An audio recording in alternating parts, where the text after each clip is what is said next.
History made. Chicago-born Robert Francis Prevost becomes Pope Leo XIV, the first American ever to lead the Catholic Church. What will this former Peru missionary and Vatican insider bring to St. Peter's throne?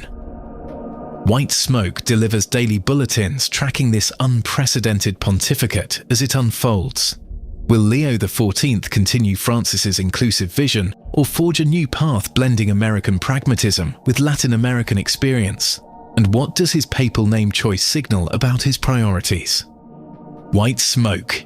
Essential daily insights where ancient tradition meets modern challenge. New episodes every day wherever you get your podcasts.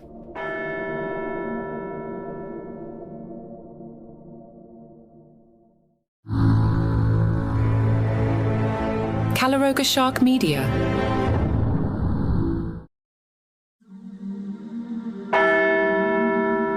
The Catholic Church welcomed Pope Leo XIV at his first official Mass inside the Sistine Chapel Friday, marking a historic moment as North America's first ever pontiff takes leadership. The Chicago native, formerly known as Robert Prevost, immediately broke tradition during his first Mass by beginning his homily in unmistakably American English. CNN's Erin Burnett described this striking departure as something you could see from any priest at any Mass in the United States. As the pontiff addressed cardinals with warmth and ease, it was, she said, a homily that would be heard and understood by anyone listening to it.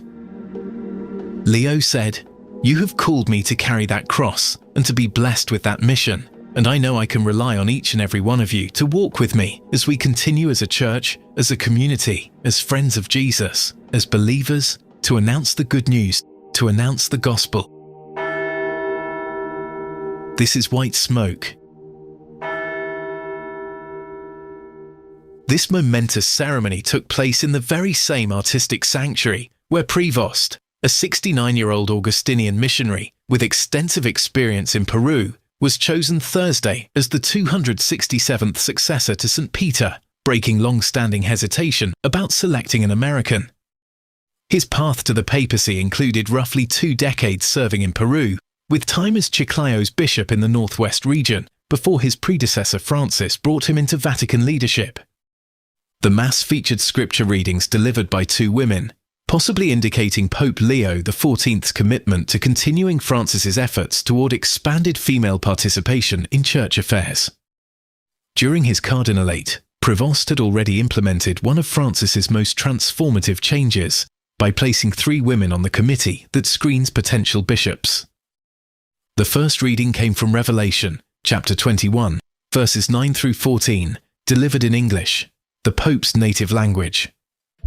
This powerful passage describes the vision of New Jerusalem, a radiant city shining like a most rare jewel, like a jasper, clear as crystal, whose walls bear the names of the 12 apostles. Imagery rich with meaning at this moment of ecclesiastical transition.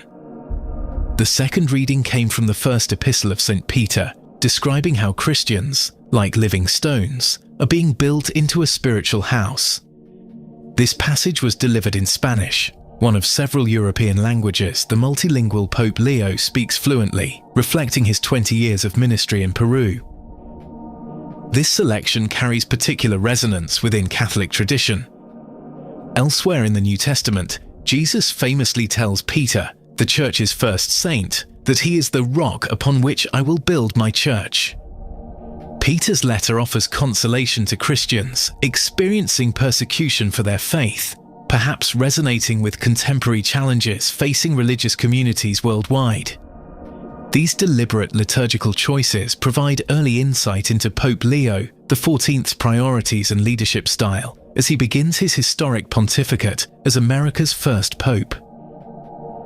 Switching to nearly perfect Italian for his homily, the new pontiff expressed concern that in numerous regions, Christian beliefs face ridicule while competing against worldly attractions, including wealth, achievement, and influence. He observed that Jesus is frequently misinterpreted, reduced to a kind of charismatic leader or Superman. This is true not only among non-believers, but also among many baptized Christians, who thus end up living, at this level, in a state of practical atheism, he explained. Yet precisely for this reason, they are the places where our missionary outreach is desperately needed. A lack of faith is often tragically accompanied by the loss of meaning in life, the neglect of mercy, appalling violations of human dignity, the crisis of the family, and so many other wounds that afflict our society. As the service concluded, cardinals offered applause while observers noted Pope Leo XIV's modest footwear choice, simple black shoes rather than the crimson papal slippers some traditionalist predecessors favoured.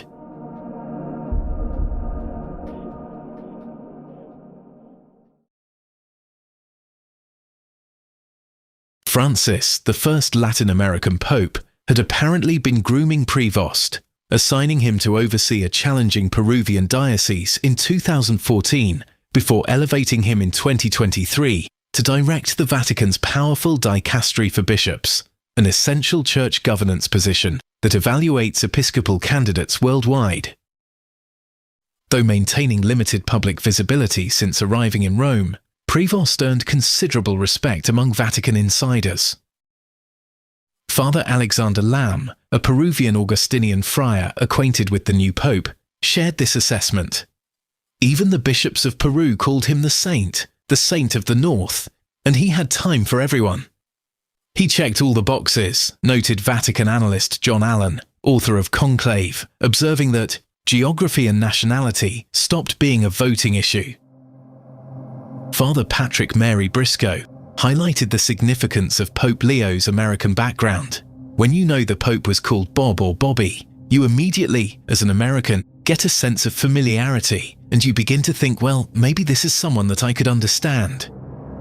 This accessibility, Briscoe added, takes away a bit of the mystique of the papacy, while bringing a stunning engagement with American culture, particularly meaningful given previous assumptions that American nationality disqualified papal candidates due to the country's role it plays in geopolitics. Family members offer unique insights into the man behind the papal title. John Prevost, the Pope's older brother, revealed to CNN affiliate WBBM that Pope Leo likely views America's immigration approach as a total injustice. He sees the United States headed in the wrong direction in terms of immigration, John Prevost stated. I don't know how he would handle that stuff. It's a very difficult situation because you're going to offend someone one way or the other. Regarding controversial topics like same-sex marriage, Prevost suggested his brother would follow what the church has traditionally said about that. Despite anticipating intense scrutiny from all directions, John expressed confidence in his brother's temperament, noting, he has the patience of quote-unquote a saint, and he can handle it.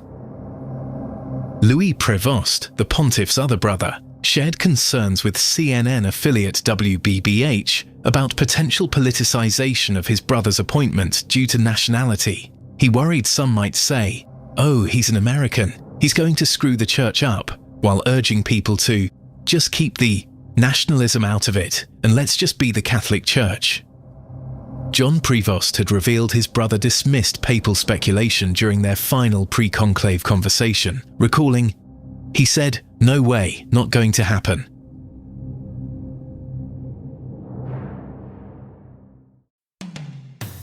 Feeling overwhelmed by negative news? 5 Good News Stories is your daily dose of what's going right in the world. Like the 103-year-old granny who got caught speeding in her sports car because she was living life to the fullest, or the family who found their missing cat after 3 years when it showed up at their vacation rental. Remember Flop the penguin's incredible comeback after his injury? And that guy who broke the world record for most high fives in 24 hours while raising money for charity? These are the stories that remind us the world is still full of wonder and joy. 5 Good News Stories. Pure positivity 3 times a week. 5 Good News Stories, available wherever you get your podcasts. 5 Good News Stories.